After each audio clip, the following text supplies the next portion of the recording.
Hello everyone and welcome back to Jenna Voice. So today's video is going to be all about learning a role, tips on how to learn a role.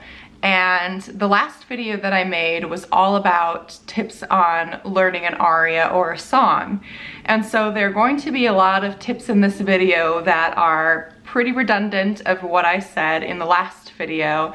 So if you haven't watched that already, please do so you can get the full scope of the topics that I'm going to talk about in this video. I'm going to do my best to not go as in-depth as I did on some of the topics in my last video in order to avoid redundancy. So without further ado, here are my tips to learning a role. Now before we get started, I think it's important to note that I sing a lot more operatic and classical repertoire than say Broadway or light opera.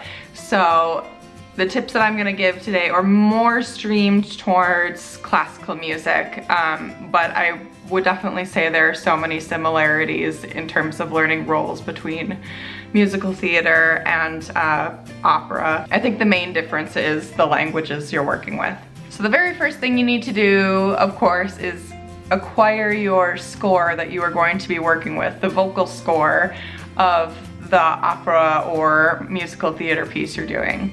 It's really important to make sure that you get the right edition. Most operas, there are multiple versions of every opera, whether it's the publishing company or the edition. So make sure you check with your director in terms of which specific score they are using. Or a lot of the time there will be a couple of scores that they say, hey, you could use this one or this one, and here are the cuts for both that we will be doing. So like I said in my last video, if this is a language that you are not fluent in, you are going to need to translate it. Now the main difference between learning an aria versus a whole opera is obviously there's a lot more music.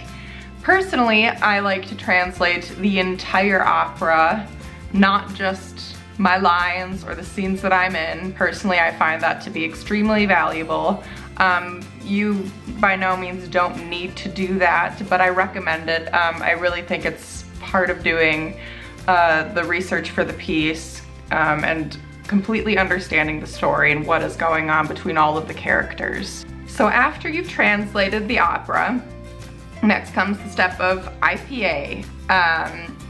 Now with this, I don't think it's necessary to IPA every single word of the opera. I usually just IPA my own lines. If you want the practice to IPA other parts, that might be valuable to you, but usually I would just IPA my own if I need to. All right, next step is to highlight your part and tab the scenes that you are in.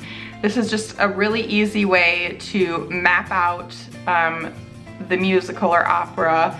A lot of people I know will highlight the entire line that they are working through. Personally, I don't like to look at that much highlighter, so I just highlight my name before the line that I have, which helps me to see it better. In addition, tabbing really helps when you take to the practice room, knowing which scenes you need to work through, finding things really quickly. You can also write on those tabs what specific scenes those are, making just your organization and learning the music so much smoother and quicker and easier. So the next step is research. Like I said in my last video, it's so important to know everything about the piece that you're working on. So with an opera or musical theater piece, there's obviously a lot more information to discover. But in general, you need to know the entire story backwards and forwards. You need to understand your character and the journey that they go through the entire opera or musical. And all of the other historical points that I mentioned in my last video still apply here. You really can't know too much when it comes to learning a role. Okay, next step, recordings. I think recordings in terms of learning a role is so much more important and vital as compared to learning just an aria or a song.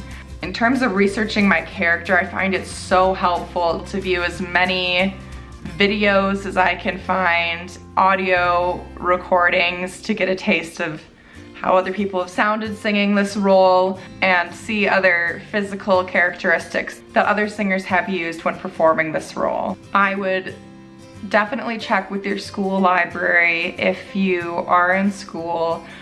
Most good music libraries will have a good selection of audio and video recordings of a variety of operas and musicals, so hopefully you can find at least one or two sources there. And frankly, there are so many other sources at our hands, including YouTube and Spotify, that are so easy to use for finding audio and video sources. So I hope this video was helpful for you all. I would love to hear your thoughts on the tips that I shared with you. If there are tips or strategies that you use when you learn a role, I would love to hear about them. So please leave a comment down below and share your thoughts and ideas. As always, feel free to share this with your friends if you think it might help them in learning a role. Please give this video a thumbs up if you enjoyed it, and hit that subscribe button if you have not subscribed already. And I will see you all for the next video. Bye.